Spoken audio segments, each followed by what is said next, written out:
بسم الله الرحمن الرحيم ومن أحسن قولا ممن دعا إلى الله وعمل صالحا وقال إنني من المسلمين صدق اللہ العظیم۔ السلام علیکم ورحمۃ اللہ وبرکاتہ۔ محترم سامعین، محترم ناظرین، میں آپ کا تہہ دل سے اس روحانی وظائف چینل میں استقبال کرتا ہوں اور یہ امید کرتا ہوں کہ آپ لوگ اللہ رب العزت کے فضل و کرم سے خیر و عافیت سے ہوں گے۔ جیسا کہ آج آپ ٹائٹل پہ دیکھ رہے ہیں شب برات کا وظیفہ، آج ہم نے اسی وظیفے کو لایا ہے کیونکہ شب برات قریب ہے، تو اس کے لیے ہم نے سوچا اس وظیفے کو لے کے آئے تاکہ امت جو اس وظیفے سے فائدہ اٹھائے اور اس وظیفے سے آپ کیا کیا کام کر سکتے ہیں۔ اللہ رب العزت اس وظیفے کی برکت سے تمام جائز مقاصد کو اللہ رب العزت پورا کریں گے آپ کے، اور تمام جائز حاجتوں کو اللہ رب العزت پورا کریں گے۔ اس وظیفے کی برکت سے آپ کو کرنا کیا ہے، اس وظیفے سے مطلب آپ جتنے بھی مسئلے مسائل ہے، جائز مسئلے مسائل ہے، جس کسی کے اوپر اگر قرض ہے تو اللہ رب العزت اس وظیفے کی برکت سے اس کے قرض کو ختم کر دیں گے، اس کے قرض کے مسائل کو حل کر دیں گے۔ جس کا نوکری کا مسئلہ ہے یا کاروبار کا مسئلہ ہے تو اللہ رب العزت اس وظیفے کی برکت سے اس کے مسئلے کو حل کر دیں گے۔ کس کی اگر شادی نہیں ہوتی ہے یا پیغام نہیں آتے ہیں یا پیغام آ کے ٹوٹ جاتے ہیں، یا کسی کو لڑکی کو شادی کرنا ہے یا لڑکے کو شادی کرنا ہے، اچھی جگہ پیغام بھیجنا ہے، تو اس وظیفے کی برکت سے انشاءاللہ وہ کام بھی ہو جائے گا۔ جو بے اولاد ہے تو اللہ رب العزت اس وظیفے کے ذریعے سے ان کو اولاد دیں گے، اور جن کی اولادیں نافرمان ہیں تو اس وظیفے کے ذریعے سے اللہ رب العزت ان نافرمان اولاد کو فرما بردار کر دیں گے۔ اور ابھی ہم چلتے ہیں وظیفے کی جانب۔ وظیفہ کچھ اس طریقے سے کرنا ہے، سب میں پہلے تو آپ کے جو شب برات کے جو معمولات ہیں اس کو آپ کر لیں۔ جیسے مغرب کی نماز کے بعد آپ کو 6 رکعت نماز پڑھنی ہے، 2 رکعت کر کے نفل، 2 رکعت نفل پڑھیں گے، پھر 2 رکعت نفل پڑھیں گے، پھر 2 رکعت نفل پڑھیں گے۔ اس طریقے سے آپ کو مغرب کی نماز کے بعد آپ کو 6 رکعت نماز پڑھنی ہے۔ پھر آپ کا جو معمول ہے قبرستان جانا ہے تو آپ قبرستان جا سکتے، پھر اپنے عزیز و اقارب کے نام سے پڑھ کے بکس سکتے۔ ویسے بھی ہمارے نبی نے فرمایا کہ قبرستان جایا کرو، چاہے شب برات ہو یا نہ ہو، قبرستان تو جانا ہی چاہیے، یہ آخرت کی یاد دلاتا ہے۔ تو پھر اس کے بعد آپ مسجد میں جائے، اللہ رب العزت نے جتنی آپ کو توفیق دی ہے، نماز پڑھے، ذکر اذکار کرے، قرآن شریف پڑھے، جتنا بھی آپ سے ہو سکتا ہے۔ اب جب آپ یہ سب کام کر لے، پھر اس کے بعد آپ کو اس وظیفے کو کرنا ہے۔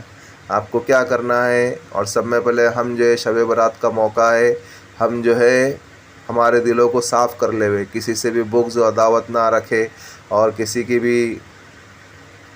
سے بھی ہم جو ہے ہمارے دلوں کو صاف کر لے ہوئے، اور اگر کسی سے اگر رنجش ہے یا کچھ جھگڑا ہے یا کچھ مسئلے مسائل ہے تو ہم اللہ واسطے ان کو معاف کر دے ہوئے، اور ہم بھی معافی تلافی کر لے ہوئے۔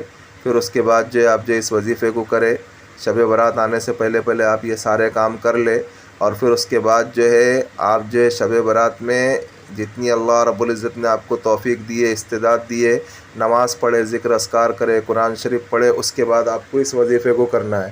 ابھی ہم چلتے ہیں وظیفے کی جانب۔ وظیفہ کچھ اس طریقے سے ہے کہ آپ کو پہلے اول و آخر 11 مرتبہ درود ابراہیم پڑھنا ہے، جو ہم نماز میں پڑھتے ہیں نا درود ابراہیم، اس کو پڑھنا ہے۔ اول و آخر آپ کو 11 مرتبہ درود ابراہیم پڑھنا ہے، اور پھر 313 مرتبہ استغفار پڑھنا ہے۔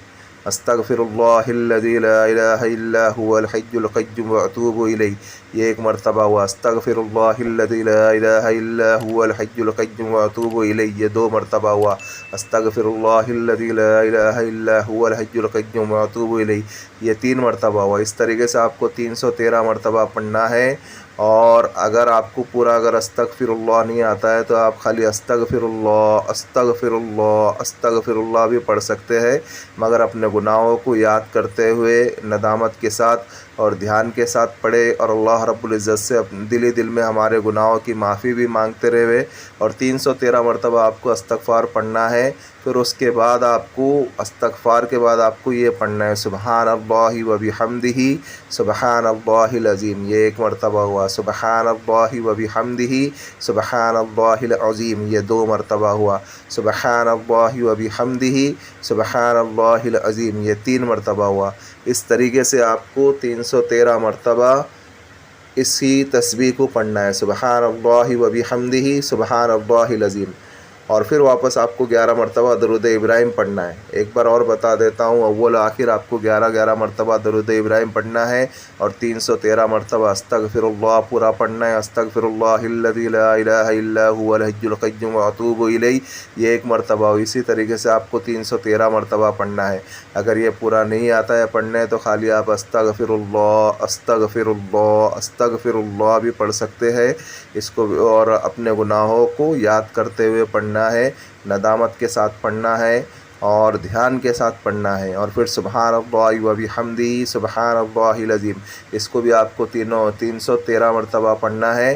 پھر 11 مرتبہ واپس آپ کو درود ابراہیم پڑھنا ہے، اور پھر اس کے بعد آپ کے جو بھی مسئلے مسائل ہے یا جو بھی مقصد ہے یا آپ کی جو بھی جائز حاجت ہے وہ اللہ رب العزت سے مانگنا ہے۔ اس طریقے سے مانگنا ہے جس طریقے سے بچہ اپنی ماں سے چیزیں مانگتا ہے، یا بچہ اپنی ماں سے جس طریقے سے بچہ اپنی ماں کو منوا لیتا ہے، تو اسی طریقے سے ہم جو اللہ رب العزت کے سامنے عاجزی کے ساتھ اور انکساری کے ساتھ اور خوب رو رو کر کے ہماری جائز حاجت کو اللہ رب العزت سے مانگیں تو انشاءاللہ اللہ رب العزت ہمارے اس دعا کو قبول کریں گے، اور جتنی بھی جائز مسئلے مسائل یا جائز حاجات ہے اللہ رب العزت اس کو پورا کریں گے۔